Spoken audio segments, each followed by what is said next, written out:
Ahora les invito a abrir sus Biblias en la segunda carta del apóstol Pedro que estamos estudiando en los últimos meses, en el capítulo 2. Queremos en esta mañana, con la ayuda del Señor, ver los versículos 17 y 18 bajo el título El vacío de la apariencia. El vacío de la apariencia. Vamos a pedir la ayuda del Señor. Señor y Padre, ahora volvemos ante ti, Señor, y particularmente para suplicarte tu ayuda y dirección en la meditación de tu palabra, Señor. Que nunca se nos olvide que tu palabra es terreno santo y debemos venir ante ella con respeto, temor y temblor, Señor. Eres tú mismo hablando a todos y cada uno de nosotros, a hombres y mujeres que necesitamos a Cristo en todo tiempo, en todo momento. Y necesitamos, Señor, andar cogidos fuertemente por ti, Señor, porque si por nosotros fuera, nos apartaríamos inmediatamente, Señor. Ayúdanos a que tu palabra hoy nos vuelva a recordar esta verdad asombrosa de que somos totalmente dependientes de ti y que sin ti somos menos que nada. Somos un vacío inherente en una creación existente, pero un vacío, al fin y al cabo, un vacío que acabará en la eternidad sufriendo tu ira justa por los pecados. Que el único lugar donde encontramos sentido, razón de ser, es contigo y es estar en aquel que es la vida, aquel que es la verdad, que es el camino, que es nuestro Señor Jesucristo. Padre, ayúdanos a entender estas verdades que tú hoy nos vas a presentar. Ayúdanos con santo temor y temblor a ponerlas en práctica en nuestras vidas y a esperar con gozo el seguir siendo moldeados cada día a la imagen de nuestro amado Señor Jesús, por medio de la obra de tu Espíritu Santo, por medio de tu palabra. Líbranos del error, líbranos, Señor, de malentender tu palabra y simplemente a ser claros y sencillos respecto a la intención original por la cual tú la inspiraste al apóstol Pedro. Ni más ni menos, Señor. Gracias y ponemos este tiempo en tus manos, en el nombre de Jesús. Amén. El vacío de la apariencia. Desde que comenzamos esta carta del apóstol Pedro, esta segunda carta, hemos estado viendo una carta de contrastes profundos. El apóstol Pedro abre el primer capítulo, si recuerdas, revelando la majestad de Cristo, la majestad de nuestro amado Señor Jesucristo, y en ese primer capítulo nos mostró que es precisamente mediante ese conocimiento espiritual de nuestro Señor que la gracia y la paz fluyen y se multiplican en la vida de todo creyente. Nuestro amado Señor y nuestra comunión con Él nos llena de esa paz, nos llena de esa gracia que nos hace andar en esta vida. El apóstol también nos recordó en ese primer capítulo que en Cristo poseemos todo lo necesario para la vida y la piedad. Ya no necesitamos más, todo ya está en nuestras manos para saber vivir y también para saber estar delante del Señor. También vimos que por su gracia somos llamados a participar de su naturaleza divina, algo realmente asombroso. Razón por la cual se nos instó en esta vida, aquí y ahora, a cultivar esa fe que es el don de Dios, a cultivar esa fe enriqueciéndola con virtud, conocimiento, dominio propio, perseverancia, piedad, afecto fraternal y amor.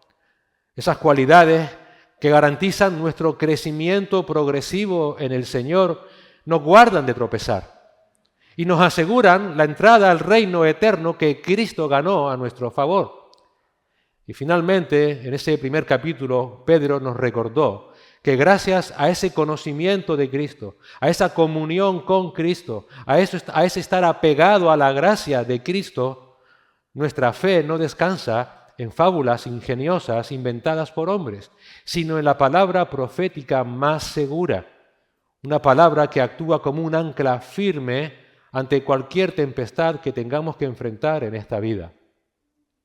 Sin embargo, aquí el contraste, al entrar en el capítulo 2, Ese tono de esperanza centrado en Cristo cambia. La luz de la gloria de Cristo da paso a la oscuridad de los apóstatas, de aquellos falsos maestros que intentarán de alguna manera que desviemos nuestra mirada, nuestra confianza de nuestro amado Señor. Pedro de alguna manera levanta la voz para proteger al rebaño de los lobos que lo acechan, siguiendo el mandato que Cristo personalmente le dio de cuando vuelvas, confirma a tus hermanos. El Señor Jesús, antes de partir, le dijo a Pedro por 3 veces: Pedro, ¿me amas? Alimenta, pastorea a mis ovejas. Y Pedro aquí es lo que hace.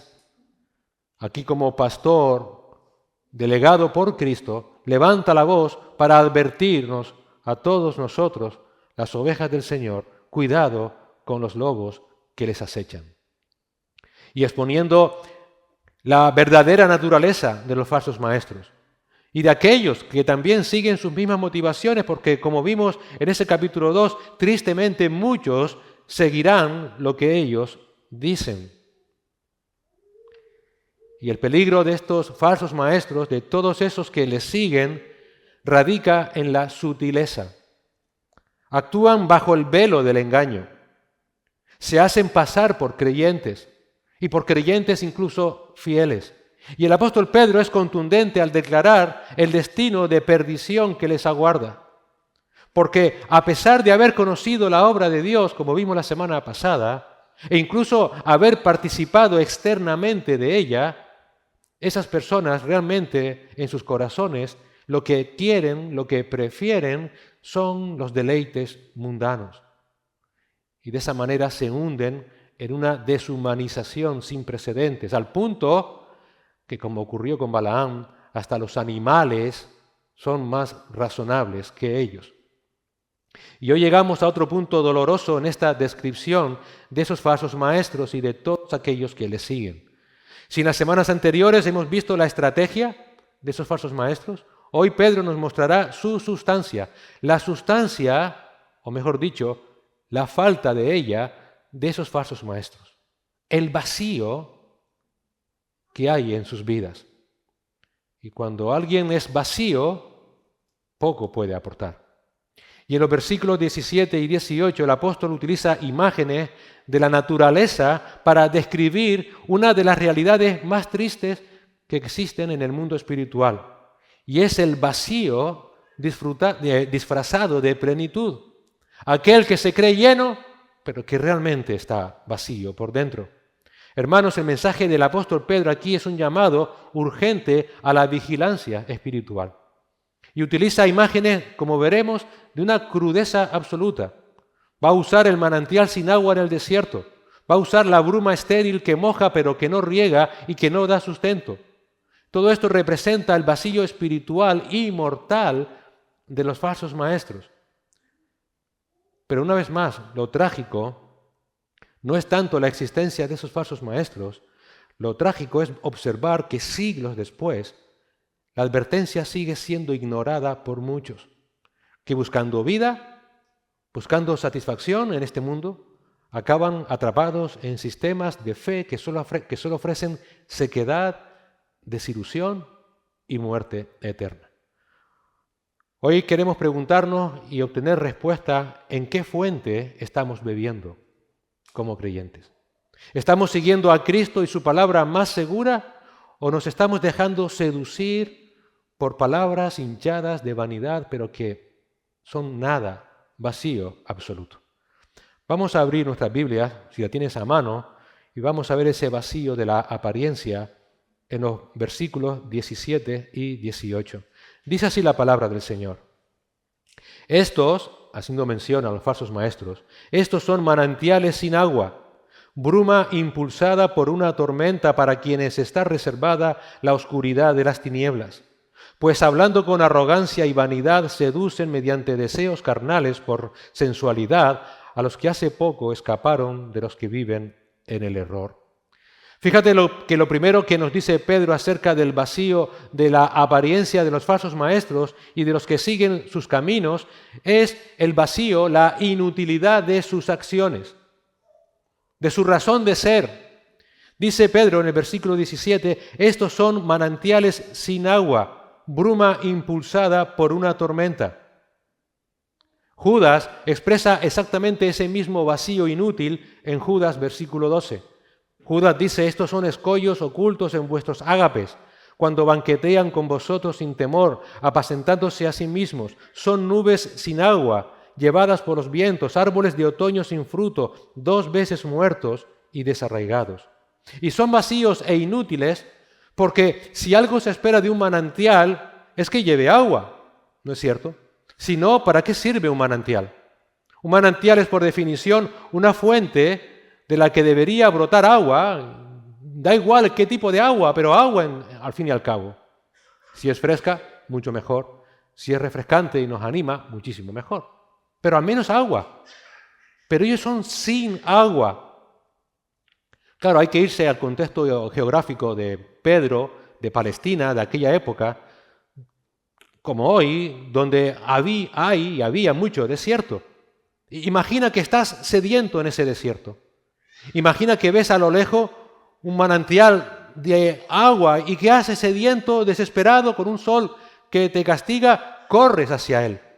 Y corres porque necesitas beber desesperadamente. Y cuando llegas lo encuentras vacío. Esto no es solo una desilusión emocional. Vaya, qué pena. No, en el desierto esto es una sentencia de muerte. Una sentencia de muerte. Ese es el punto del apóstol Pedro. Ese manantial sin agua está ahí para nada. Nada aporta de beneficio, nada aporta que sea para vida, que dé aliento, que dé fuerzas para el camino, que refresque el cuerpo y el ánimo. Es una sentencia de muerte. Ese es el punto de Pedro. Los falsos maestros y todos aquellos que siguen sus mismas disoluciones son en sí mismos sentencias de muerte. No aportan nada. Todo lo que tienen que ofrecer es vacío. Sentencia de muerte para los muertos. Y fíjate un detalle. Pedro no compara a esos falsos maestros con esos manantiales. No dice, son como, sino que afirma, son manantiales sin agua. Pedro no está simplemente adornando su discurso para que de alguna manera entendamos su posición, sino que está emitiendo un veredicto de la naturaleza del ser, de la existencia, de la realidad de esos falsos maestros y de los que siguen. Pedro está haciendo una afirmación categórica para despojar a los falsos maestros de cualquier barniz de utilidad. En ocasiones me han preguntado, ¿y tendrán alguna oportunidad esos falsos maestros de alcanzar la salvación? No, nunca, imposible. Su razón de ser, su existencia, es esta, ser falsos maestros. Y eso es lo que Pedro quiere que entendamos. No son personas mediocres, no van a tener una segunda oportunidad, son un fraude existencial. Para Pedro estos falsos maestros no solo actúan de forma decepcionante, sino que ellos encarnan la decepción.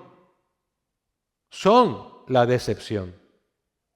Si Pedro dijera son como manantiales secos, sugeriría que en algún momento tuvieron agua o que podrían tenerlo en un futuro. Sin embargo, al decir que son, subraya que siempre han sido y que siempre serán, y que la muerte es lo único que se encontrará si se va tras ellos.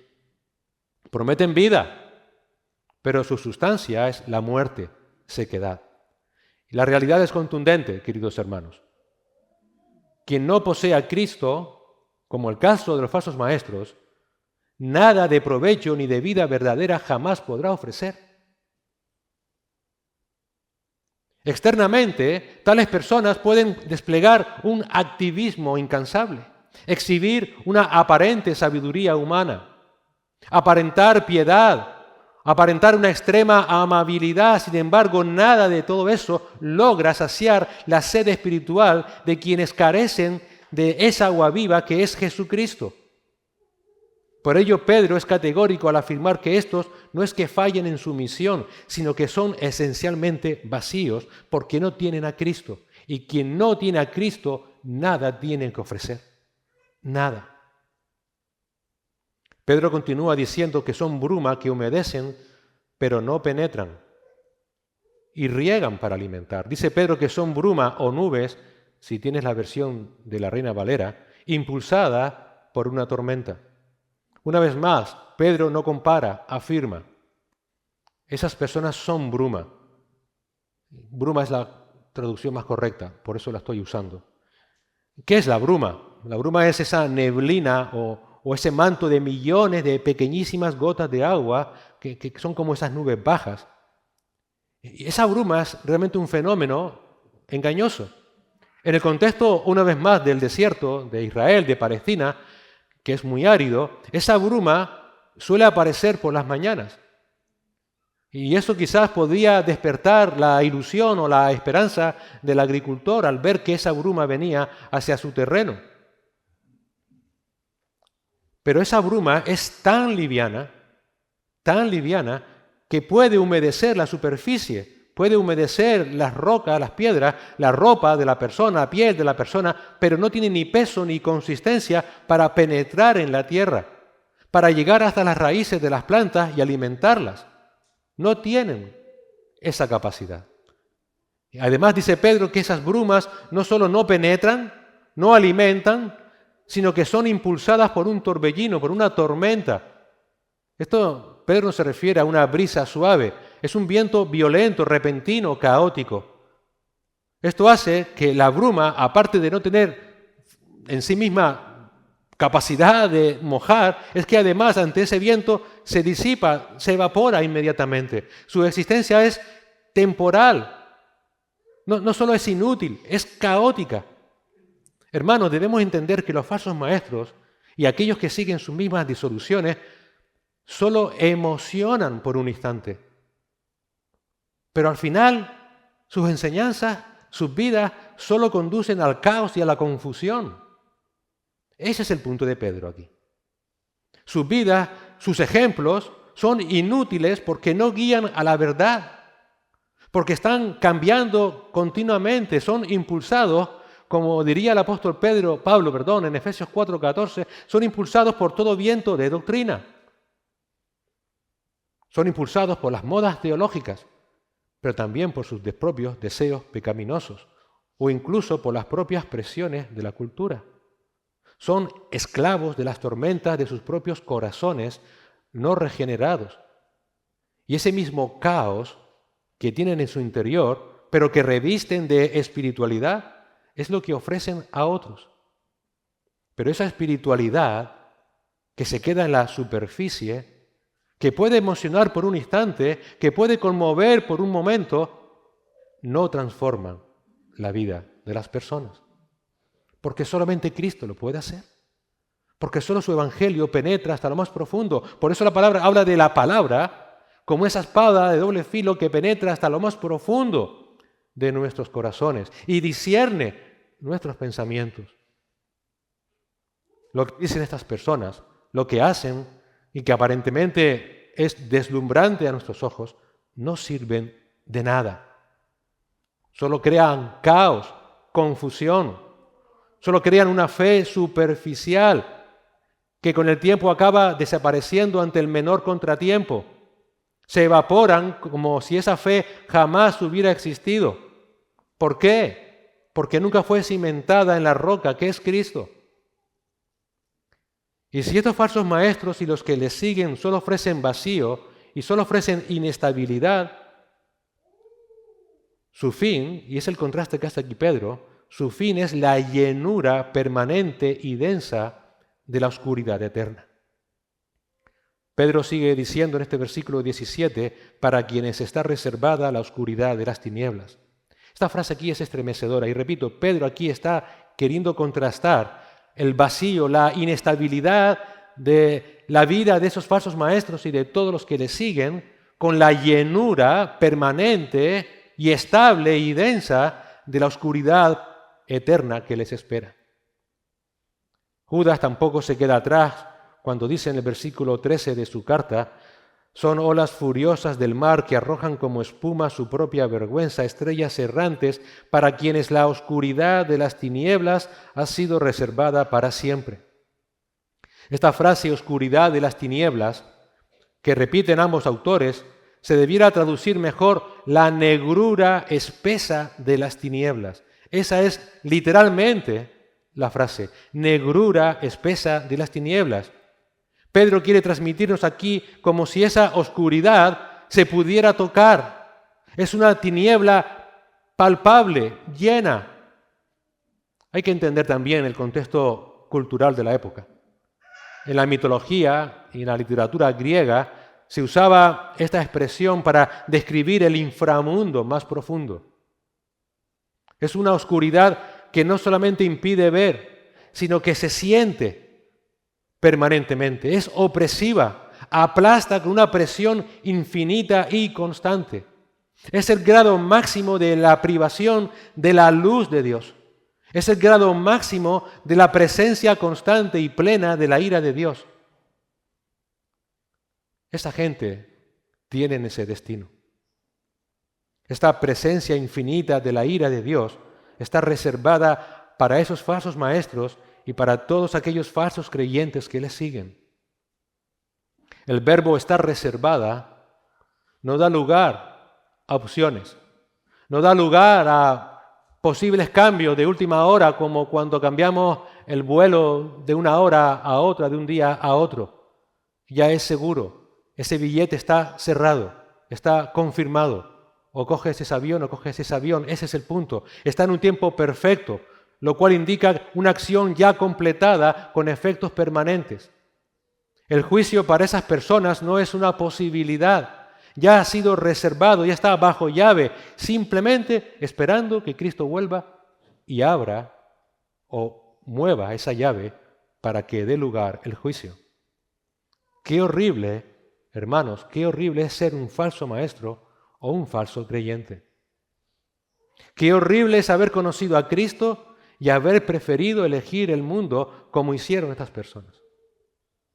Para ellas, sus vidas aquí pueden aparentar exitosas, haber logrado sus expectativas en esta vida. Pueden aparentar ser personas con una vida plena, ministerios de éxitos, mega iglesias, trabajos increíbles, familias ejemplares, hijos maravillosos, esposas o esposos asombrosamente amorosos. Pueden ser personas encantadoras, atrayentes, magníficas, llenas de sabiduría, llenas de atractivo. Pero al final todo eso es igual a nada. Todo lo que hacen solo es vacío, porque están vacíos por dentro. Son la nada más absoluta.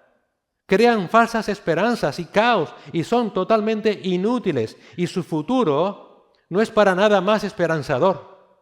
Solo les esperará la más profunda ira de Dios que los aplastará por siempre. Eso es lo único que ofrecen, la ira de Dios. Esta es la consecuencia inevitable cuando se deja a Cristo, queridos hermanos. Esto es la consecuencia inevitable cuando se deja su palabra profética más segura. Sin Cristo no solo no hay esperanza, es que nuestras vidas no tienen sentido. Todo queda en la irrelevancia más profunda y certera. ¿Por qué? Porque fuimos creados para tener sentido en unión a nuestro Creador. Este es uno de los sentidos del imago Dei, el ser creados a la imagen de Dios. Fuimos creados para tener comunión con el Creador. Y cuando alguien no tiene comunión con su Creador, su vida no tiene sentido. Es un vacío absoluto. Su valor es cero. Al separarse de Cristo, quien es el centro de esa palabra profética más segura, quien es el sustentador de todas las cosas, recuerda Colosenses 1:17, el hombre entra en una desconexión de la vida misma. Es como un electrodoméstico que tengas en casa desenchufado. Alejandra y yo tenemos en casa un microondas que se rompió hace ya no sé cuántos meses, pero lleva con nosotros tanto tiempo que es como una mascota, la tenemos ahí todavía. Pero está desenchufada, ¿de qué sirve? Para nada. Es bonito, una marca conocida, pero es totalmente inútil en su función. ¿A quién ayuda un electrodoméstico desenchufado? A nadie. De hecho, como nos pasa a nosotros, es más bien un estorbo, un engaño en el camino. ¿A quién beneficia un manantial seco? ¿A quién beneficia una bruma que no penetra en la tierra que consiga alimentar las raíces de las plantas de las que luego nos vamos a alimentar. A nadie. A nadie. Asimismo es un falso maestro. Asimismo es un falso creyente. Es una desilusión para un mundo que está hambriento y sediento de la verdad de Dios. Nuestra relevancia, queridos hermanos, depende exclusivamente de cuánto de Cristo fluye por nosotros. El Señor Jesús dijo en Juan 7:38, el que cree en mí, como dice la Escritura, de su interior correrán ríos de agua viva. Nota que la fuente de vida es la unión con Cristo a través de la palabra, el que cree en mí, como dice la Escritura. No es creer a mi manera, como tristemente muchos creen que pueden creer. No es creer según los dictados de mi corazón. No es creer según los dictados de la cultura. Es creer bajo el estándar de Dios, de lo que Dios dice que debemos creer y cómo debemos creer, como dice la Escritura. Y fíjate que Jesús no habla de un manantial, sino de ríos de agua viva. Pedro describe a los falsos maestros como manantiales estancados, secos. Jesús describe al creyente que está unido a él como un río de corrientes vivas e inagotables. ¡Qué contraste tan distante el uno del otro! Esas corrientes fluyen, dice el Señor, de su interior. Esto se refiere a lo más profundo del ser, de las entrañas, del alma. Esa alma que ha sido regenerada por el Espíritu Santo en el nuevo nacimiento. Esa alma renacida necesariamente brotará hacia afuera y el mundo sabrá que somos hijos de Dios, porque fluirá como ríos incontenibles de la vida de Cristo. En otras palabras, será indiscutible que en ese creyente mora el Espíritu Santo del Señor Jesús. ¡Qué contraste! Mientras el falso maestro manifiesta una supuesta vida por cómo luce en su exterior, por cómo es su carisma, su elocuencia, el creyente que está unido a Cristo luce por su comunión interna con el Espíritu Santo. Luce por su santidad que se aparta de todo lo que el mundo ofrece. Luce por ser más y más como el Señor. Porque es necesario que menguemos, como dijo Juan, para que Él crezca. Hermanos, nuestra relevancia en esta vida depende exclusivamente de cuánto Cristo fluye por nosotros. El falso maestro, el falso creyente busca ser popular, atraer a las personas hacia sí mismos, que los miren a ellos. El verdadero creyente busca ser relevante, ser útil para que otros lleguen a Cristo. Su vida apunta a Cristo. Dan gracias a Dios por todo y esperan en Cristo en todo. Esa es la gran diferencia. En resumen, nuestra única relevancia en esta vida no es lo que la gente vea de nosotros, sino lo que la gente vea de Cristo en nosotros. Es nuestra unidad con Cristo. Necesitamos ser espejos que reflejen a Cristo. Si el mundo nos mira y solo ve nuestras opiniones, nuestros logros, nuestra magnificencia humana, somos manantiales secos. Pero si el mundo nos mira y a pesar de nuestra incapacidad, ve una perseverancia y fe en Cristo, aún en medio de las pruebas más terribles que el Señor permite en nuestras vidas, entonces ese mundo encuentra la esperanza de que Cristo y su Evangelio es verdad, de que realmente puede cambiar. ¿Por qué? Porque ven al Señor, ven en Él consuelo, verdad, vida eterna. Entonces nosotros, los ríos de agua viva, estaremos cumpliendo el propósito que Cristo nos ha asignado para esta vida. Nunca te olvides que serás relevante en esta vida y serás de bendición a otros en la medida en que manifiestes a Cristo en tu vida. Es lo más importante. Lo más importante que puedes dejar a tus hijos si tienes hijos es a Cristo. Hermanos, ante esta advertencia del versículo 17, que es el resultado de rechazar a Cristo por los ídolos del mundo, surge una pregunta. ¿Cómo es que estas personas logran engañar a tantos si al final son nada? ¿Cómo es posible? Pues es lo que nos dice Pedro en el versículo 18. Esos que todo lo que hacen es igual a nada, intentan sonar como todo. Y su mayor herramienta no es su ejemplo, es su propia boca. Hablan mucho, hablan alto, hablan correctamente, hablan afectuosamente, hablan atrayentemente, pero lo que dicen es pura vanidad, palabras vacías. Por eso debemos estar atentos no solamente a lo que hacen, sino sobre todo a lo que dicen. Y eso es lo que dice el versículo 18, el vacío inútil de sus palabras. Pues hablando con arrogancia y vanidad, seducen mediante deseos carnales por sensualidad a los que hace poco escaparon de los que viven en el error. Fíjate que lo primero que identifica ese vacío inútil de sus palabras es su arrogancia. Su arrogancia. La palabra traducida como arrogancia se refiere a declaraciones engreídas, orgullosas, incluso exageradas sobre sí mismos. Vamos, están continuamente poniéndose medallas. Yo hice, yo fui, yo soy, yo, y esto me recordaba a mí a Mateo 7. Señor, yo en tu nombre hice, yo en tu nombre hice esto otro, yo. Y el Señor le dirá, apártate de mí, hacedor de maldad. Esas palabras muestran no solo que son personas orgullosas en su interior, sino que esa misma arrogancia es, digamos, su herramienta para atraer a otros. ¿Por qué? Porque todos aún seguimos siendo orgullosos y no hay nada mejor que decirnos lo que queremos escuchar, atraernos, seducirnos, como dice aquí el apóstol Pedro. En el contexto de la época del apóstol, esta palabra, arrogancia, se usaba para describir a los oradores que usaban un lenguaje pomposo. Realmente no tenía un significado malo, sino que identificaba a esos oradores políticos, sobre todo, que tenían una verborrea que dejaban a todo el mundo anonadado, asombrado. ¡Qué sabiduría! ¡Qué cosa más impresionante lo que este hombre nos está diciendo y que nunca antes habíamos entendido!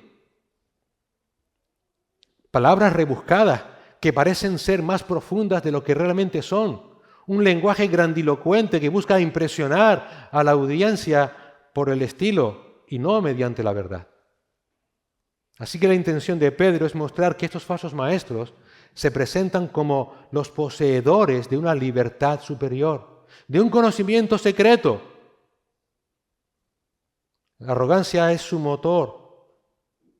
¿O nunca has oído la frase, Dios me dijo, Dios me habló?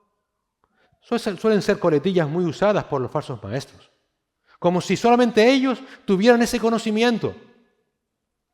De esa manera ellos, y no la palabra de Dios, son el centro de su mensaje. Usan esas palabras sugerentes, verdades a medias, porque ciertamente la palabra de Dios es Dios hablándonos, pero verdades a medias para que los recién convertidos los miren con admiración y piensen, vaya, este sí es un maestro, este sí que sabe decir cosas profundas, este sí que me anima y no me desanima con lo que está diciendo, este sí me dice que realmente tengo un objetivo, un futuro en esta vida y no me está llamando continuamente al arrepentimiento de mis pecados. La segunda palabra que identifica a esos hombres en ese hablar es la vanidad. Vanidad. Y eso tiene que ver con el contenido de esas palabras engreídas, orgullosas, exageradas. Son discursos que por muy pomposos que sean, que nos suenen a nuestros oídos, que nos hagan cosquillas, no dicen nada. Que te sientas y los analizas, hoy en día en el siglo XXI, los coges y los pasas a una IA y te dice la IA, no ha dicho nada, no está diciendo nada. Es absurdo. Están vacías de cualquier contenido útil. Son palabras faltas de todo significado espiritual. Por eso siempre se enfocan en las riquezas, en la salud, en el bienestar. Pero el alma, ¿cómo cultivas el alma? No, eso para los religiosos, como una vez decía un conocido falso maestro en las redes. Son palabras sin significado espiritual, sin propósito, porque carecen de toda semejanza con la verdad de Cristo y con su integridad. Imagínate un globo muy grande, una sopladera, como decimos los canarios. Imagínate una sopladera enorme, decorada con todo tipo de colores, ahora como se hacen para las piñatas, figuras asombrosas, preciosas. Eso es la arrogancia de esos falsos maestros. Porque si coges ese globo, esa sopladera, y lo pinchas, ¿qué hay dentro? Nada, solamente aire. Esa es la vanidad. Eso es lo que son realmente. Por fuera, pomposos, pero nada que dar, sino solo vanidad. Y su única intención en todo lo que dicen es seducir, dice Pedro. Seducir, esto es un término griego que se usaba en el mundo de la pesca. Pedro lo sabía perfectamente porque él fue pescador. Y significa literalmente atrapar con un cebo o poner carnada en un anzuelo. Muchos de los que estamos aquí quizás hemos pescado alguna vez, yo nunca, pero a lo mejor sí. Y sabes que si no pones un trocito de carne o algo en el anzuelo, estarás haciendo el tonto, porque los pescados tontos no son. Así que dicho de otro modo, con esa palabra grandilocuente, con esas carnadas de los halagos, buscan atraer hablando lo que otros quieren oír. Y ya Pablo, recuerda, advirtió de lo mismo, exactamente de lo mismo, en 2 de Timoteo 4. 2 de Timoteo es la última carta que Pablo escribe. Está a punto ya de ser muerto. Y de las últimas palabras que él tiene que decir al pueblo de Dios es esta. Pero vendrá tiempo cuando no soportarán la sana doctrina, sino que teniendo comezón de oídos acumularán para sí maestros conforme a sus propios deseos y apartarán sus oídos de la verdad y se volverán a mitos. Un hombre que está, permíteme la expresión, casi moribundo, ya no mira para él, mira para nosotros y nos advierte, cuidado, cuidado, porque puede llegar un día en que ya no vas a soportar la sana doctrina, sino que vas a querer que se acumulen ante ti, que te rodeen maestros y buscarán lo que ellos te quieran ofrecer y podrás apartar tus oídos de la verdad de Cristo, de su persona. Esos halagos, esas palabras fingidas, dice Pedro, están impregnadas de concupiscencia de la carne. Una carne que debemos mortificar, como vemos en los jueves, es lo que los falsos maestros quieren revivir. Una carne que, por otro lado, es imposible ser redimida. Por eso morimos. Y por eso un día el Señor nos resucitará y nos dará un cuerpo físico nuevo, porque este ya es irremisible. ¿Qué hacen los falsos maestros? Intentan avivar esa llama que aún está dentro de nosotros, ese pecado aún remanente, que coja un poco de brío, cuando la palabra quiere que mortifiquemos, que hagamos morir en la carne.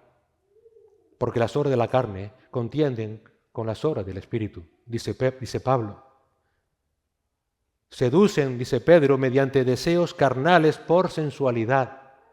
Así como ese pescador de antes no le tira un anzuelo vacío al pez porque sabe que va a perder el tiempo, lo que hace esos falsos maestros es ese anzuelo cubrirlo con un cebo.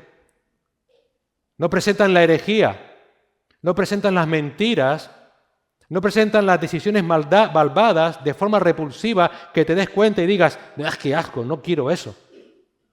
Sino que la cubren con el cebo de lo que el corazón humano quiere escuchar. ¿Y sabes lo que el ser humano quiere escuchar, hermanos? Que es buena persona. Que es buena. Lo que quiere escuchar es amor. Buenos sentimientos, prosperidad, éxito garantizado, comodidad, afirmación personal, sin necesidad de arrepentimiento. Si tú llevas el mensaje de Cristo a cualquier persona y le hablas de esto y no les hablas del arrepentimiento, no les confronta con su depravación, que todos somos depravados, te puedo asegurar que esa persona se sentará y dirá, dime más. Ahora, confronta a esa persona con amor, confronta a esa persona con su pecado. Dile que si no se arrepiente, su único destino es el infierno, porque ha pecado contra un Dios que es santo. Ya empiezas con tu religiosidad, ya me estás volviendo loco, no quiero saber nada. ¿Qué hacen los falsos maestros? Saben, conocen y te dicen lo que tú quieres escuchar. Esos falsos maestros y los que les siguen apelan a esos deseos propios de la naturaleza carnal del hombre. No apela a su espíritu, apela a la carne, a su realización personal, que no tiene en cuenta a Dios para nada. Es la típica forma actual del humanismo sugerente que ha penetrado en las iglesias, porque no nos damos cuenta, pero hay mucho humanismo en las iglesias y nosotros somos la excepción. Ese humanismo, esa falsa idea que quieren avivar, nos dice, debes cumplir tus sueños aquí y ahora.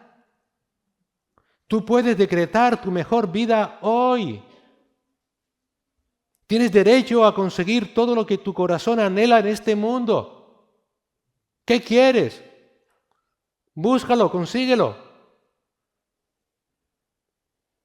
Este mensaje es herético porque elimina por completo la soberanía de Dios, la voluntad de Dios para el ser humano. Destrona a Cristo y coloca a la persona en el centro del universo.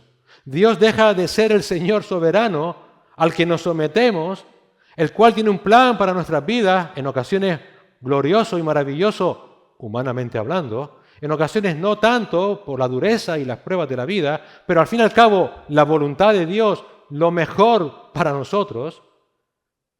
Y ese Dios soberano al que nos sometemos se convierte en una especie de genio de la lámpara que existe para validar nuestros deseos carnales. Y ante esto, la palabra de Dios es contundente. Esos deseos puramente carnales, atrayentes, que, ¿por qué no decirlo? En apariencia, en ocasiones pueden ser legítimos y en ocasiones podemos pensar que lo merecemos, son los mismos deseos carnales que en palabras del apóstol Pedro, precisamente en su primera carta, están tratándonos de destruirnos. Por eso Pedro nos advierte en 1 de Pedro 2:11, amados, os ruego como extranjeros y peregrinos que os abstengáis de las pasiones carnales que combaten contra el alma. No, pero yo lo merezco. No, pero es que es lo que yo deseo. Vale, no, pero es que es legítimo porque mi vecino lo hace, porque mi primo lo hace, porque vale, pero tú eres extranjero y peregrino en esta vida. Haz morir esos deseos, porque si no esos deseos te harán morir a ti, porque batallan contra tu alma. El resultado final de seguir ese falso evangelio o las concupiscencias de los corazones no regenerados de falsos creyentes es que la cruz de Cristo, como dije al principio, se vuelve ofensiva. ¿Qué fue lo que dijo Cristo que debe hacer un discípulo si realmente quería ir en pos de él? Negarse a sí mismo. Negarse a sí mismo. Negarse a sí mismo aún aquello que puede ser legítimo a mis propios ojos. Aquello que yo deseo de todo corazón y que lo analizo y realmente no es pecaminoso, pero si no es la voluntad de Dios, si no eres capaz de negarte a ti mismo, no puedes ser discípulo de Cristo. ¿Cuántas cosas legítimas tenemos que dejar? Porque ya somos extranjeros y peregrinos en esta vida. Porque nuestra vista está puesta en Cristo, en las alturas y no en esta tierra. ¿Es ilegítimo querer ser rico? No.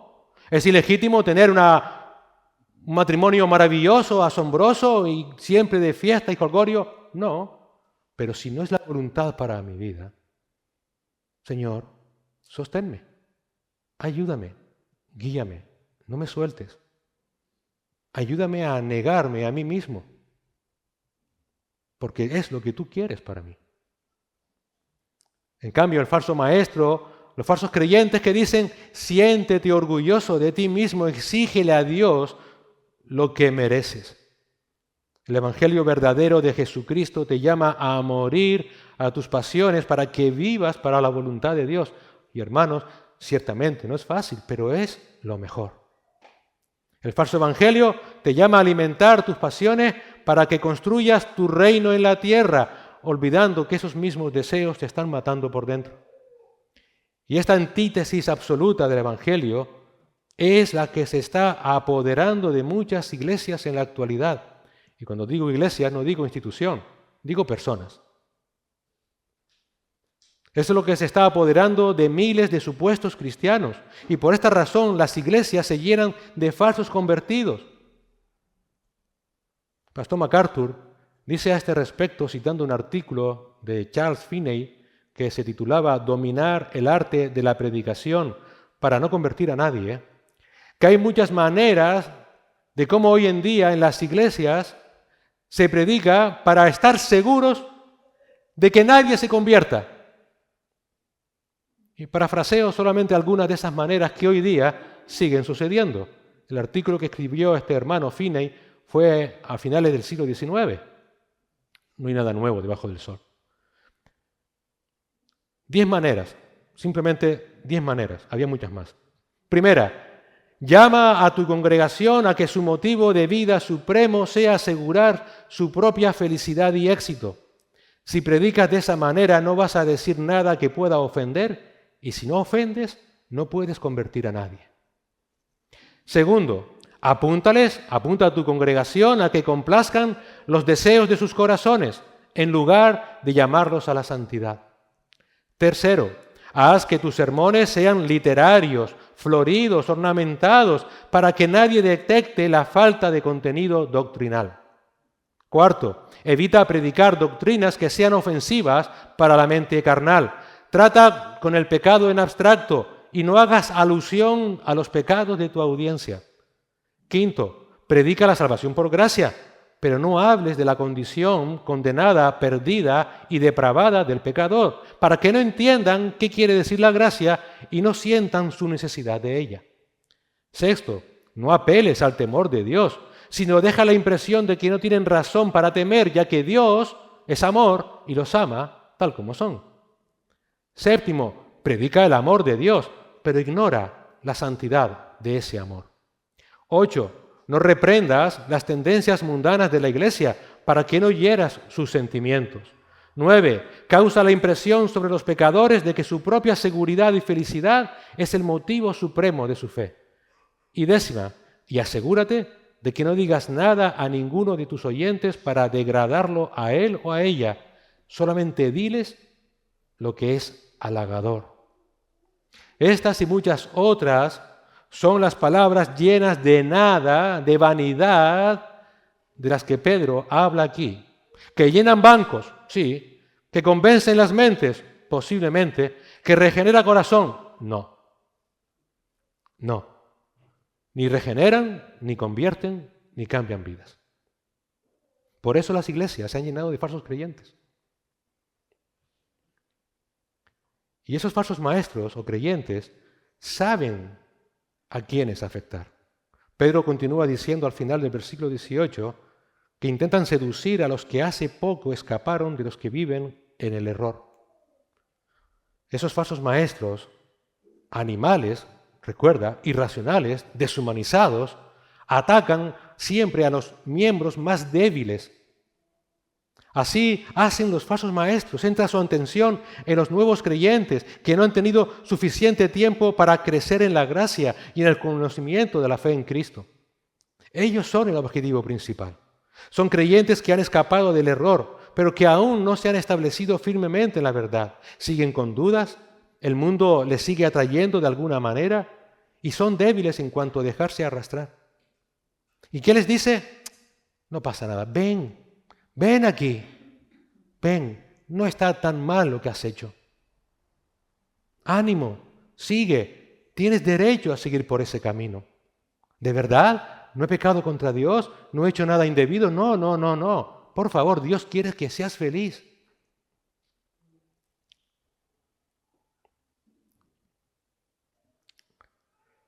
Por esta razón, Pablo en Efesios 4:14 escribe la siguiente y urgente exhortación para que dejemos de ser niños espirituales, para que ya no seamos niños fluctuantes, llevados por doquiera de todo viento de doctrina, por estratagema de hombres que para engañar emplean con astucia las artimañas del error. A Timoteo También en esa segunda carta, pero en el capítulo 3, le dice, porque de estos son los que se meten en las casas y llevan cautivas a las mujercillas cargadas de pecados, arrastradas por diversas concupiscencias. Y en Hechos 20:29 advierte a los ancianos de Éfeso, porque yo sé que después de mi partida entrarán en medio de vosotros lobos rapaces que no perdonarán al rebaño. El lobo no entra para debatir, entra para devorar y devorar a los más débiles. Llama la atención este Hechos 20:29, llama la atención porque ayer nuestro hermano Javier nos predicó en el culto de hombres acerca de la carta de Cristo a la iglesia de Éfeso en Apocalipsis. Y cómo el Señor les dice, qué bueno todo lo que saben, qué bueno todo lo que hacen, pero arrepiéntense porque han perdido, olvidado el primer amor. Hechos 20:29 se dirige a los ancianos de Éfeso. 2 generaciones después, solamente 2 generaciones después, aquellos lobos que entraron hicieron que olvidaran el primer amor. ¿Qué creen ustedes? ¿Que no podemos ser como esa iglesia de Éfeso? Es perfectamente posible. Como decía nuestro hermano, lleno de actividades, llenos de buena doctrina, pero sin amor por Cristo. Sin amor, sin querer exaltarle, sin glorificarle en todo, buscando simple y llanamente, por medio de todas esas obras, tener una vida de iglesia alegre, contenta y todos, iba a decir una mala palabra, la voy a dejar, pero llenos de barro de nuestra inmundicia. Hermanos, el falso maestro no busca discípulos, busca presas a las cuales devorar, no busca iglesias maduras, no busca creyentes maduros, busca guarderías, niños espirituales sin supervisión. Y solamente hay una forma de evitarlo: aférrate a Cristo y a su palabra profética más segura. Hermanos, debemos no olvidar una realidad estremecedora. La batalla más peligrosa para el creyente no se libra allá afuera. Es un error pensarlo. El mundo que nos rodea, el mundo externo que nos rodea, es nuestro campo misionero, no el campo de nuestra batalla. La batalla que Pedro está aquí describiendo, pero que también hizo Pablo, se libra entre nosotros, dentro de las iglesias. ¿Y sabes qué? Satanás ha conseguido que no nos demos cuenta. Pensamos que ellos son nuestro enemigo. No. Son personas que necesitan, como nosotros, escuchar de Cristo. El problema es de aquellos que, diciendo ser creyentes, no lo son y están dentro de las iglesias con sus falsas enseñanzas, animando la carne y no mortificando la carne. Ese es el peligro más letal. El peligro más letal no viene de aquellos que abiertamente nos odian, sino de aquellos que dicen que nos aman, cuando encubiertamente lo único que hacen es acecharnos para echarnos el anzuelo a su tiempo y pescarnos. Es precisamente donde nos creemos más seguros, en el entorno de una iglesia, donde bajamos la guardia, ¿no es cierto? Al menos en lo que respecta de mí, nunca bajen la guardia. ¿Por qué? Yo amo al Señor, pero puedo caer perfectamente. Por eso oramos los unos por los otros. Por eso la exhortación que encontramos en las epístolas es a cuidarnos los unos por los otros. Orar, exhortarnos, alentarnos, animarnos. Los manantiales sin agua no se encuentran en medio de la sociedad que nos rodea. Se encuentran dentro de las iglesias, fingiendo ser la solución a nuestra sed espiritual cuando solamente ofrecen muerte. Recordemos que nuestra lucha no es contra carne ni contra sangre, Efesios 6:12. No estamos peleando contra personas que ya están muertas, como lo estábamos nosotros en nuestros delitos y pecados, sino que estamos frente a potestades espirituales y sus obreros malignos, estrategas del engaño que han perfeccionado el arte de disfrazarse como hijos de Dios. Y su mayor éxito no es destruir la iglesia desde fuera, sino vaciarla desde el interior. Que se llene, pero que se llene de gente que no son salvas. Que se llene de personas que se creen que van camino al cielo por el camino estrecho, pero están yendo por el camino ancho que lleva a la perdición. ¿Cómo lo hacen? Ponen al hombre en el centro, quitan a Cristo, el agua viva, y ponen al hombre, que está vacío. Y el peligro es real porque es sutil. Donde hay más comodidad, donde hay más halagos, es donde debemos estar más alerta. Cuidado con aquellos que están continuamente halagándote. Por esto, por lo otro, por lo más arriba, por lo demás abajo. Que te ven caer, pero te dicen, venga, no pasa nada, ven conmigo, en vez de llamarte aparte y exhortarte a arrepentirte. Cuidado con eso. Cuidado con esos. Por esta peligrosa razón, no permitamos que nuestra fe sea una espiritualidad de superficie. En alguna manera, mientras sigamos en esta vida, por mucho conocimiento que adquiramos en la palabra de Dios, seguimos siendo niños espirituales. Porque aún no somos lo que hemos de ser. Cuidado con creernos en nosotros mismos. Llevo 30 años en la iglesia, fui a un seminario, predico. Ahí empiezas a caer. Ahí empiezas a caer. El único que va a impedir que caigas es Cristo, no tu conocimiento, no tu capacidad. No, esto a mí no me va a pasar. No, es Cristo. Por eso aférrate a Cristo. Siempre, en todo tiempo, en todo momento. Por eso, hermanos, vigilemos y oremos para permanecer en Cristo. Siempre.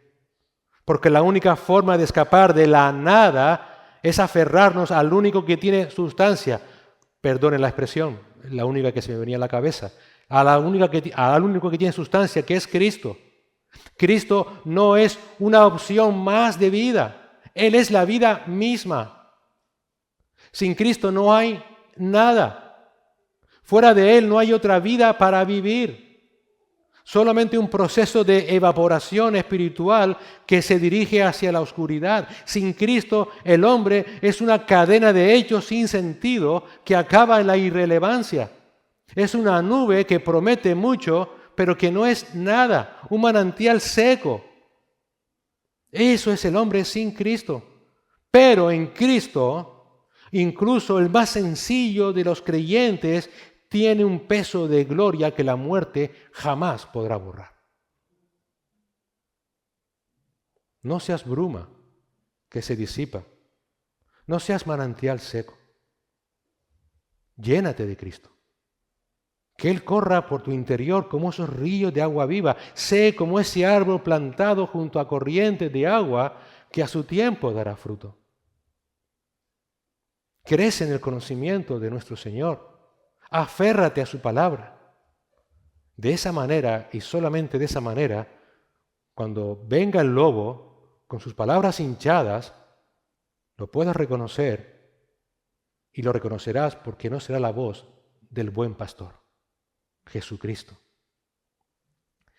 Señor y Padre, gracias por tus palabras de advertencia, Señor, que tanto necesitamos en estos tiempos tan peligrosos que vivimos, Señor, desde que tu amado Hijo ascendió a los cielos y hasta que Él vuelva, Señor. En estos últimos tiempos, el enemigo no está quieto y no solamente, Señor, no está quieto, sino que busca confundirnos creyendo que el enemigo, que Él está afuera, cuando ya quizás incluso se ha infiltrado dentro de las iglesias. Señor, como congregación, como pequeña congregación aquí en Ciudad Alta, ayúdanos a aferrarnos a Cristo, a exhortarnos los unos a los otros, a seguir aferrándonos a Cristo, aferrándonos a tu palabra. Ayúdanos, Señor, continuamente a exhortarnos a tiempo y fuera de tiempo, a hablar entre nosotros con cánticos espirituales, con himnos, en oración, para, Señor, cuando vengan esas acechanzas malignas, sepamos diferenciar la voz de nuestro amado Señor, nuestro buen pastor, de aquellos que no lo son. Padre, que no nos fiemos de nuestra antigüedad como creyentes, de nuestra madurez como creyentes, de nuestro conocimiento de la palabra. No tenemos lucha ni contra carne ni contra sangre, sino contra un enemigo muy poderoso que conoce mucho más la Escritura que nosotros. La única manera de poder sobrevivir hasta que tú nos llames ante tu presencia es aferrados a Cristo, aferrados a Él, confiando solamente en Él, descansando en su voluntad para nuestras vidas. En ocasiones, ciertamente no entenderemos muchas de las situaciones y circunstancias que en tu voluntad, Señor, vas a permitir, pero aún en esos momentos, aférranos a ti, Señor. Estarás probando nuestra fe para que sea más preciosa que el oro, que sea de alabanza a tu nombre cuando tú vuelvas por nosotros, Señor. Porque al final, lo que realmente importa es que seamos hallados fieles delante de ti. Ayúdanos, Señor, a mantenernos fieles y constantes, Señor. Gracias porque tú no nos dejas solos. En tu gracia nos das tu palabra, nos das a tu Espíritu Santo, nos das la iglesia, nos das la oración. Señor, que perseveremos en ellos, que perseveremos hasta que Cristo vuelva por nosotros. Y Padre, si por algún casual hay algún hermano o hermana que pueda estar siendo seducido por este mundo, por lo que enseñan esos falsos maestros, Señor, que ahora despierten de su sopor, que despierten y que se den cuenta que se están deslizando peligrosamente. Y en tu gracia y misericordia, Señor, despiértalos y que vuelvan a ti urgentemente. Gracias y en Cristo Jesús. Amén, Señor.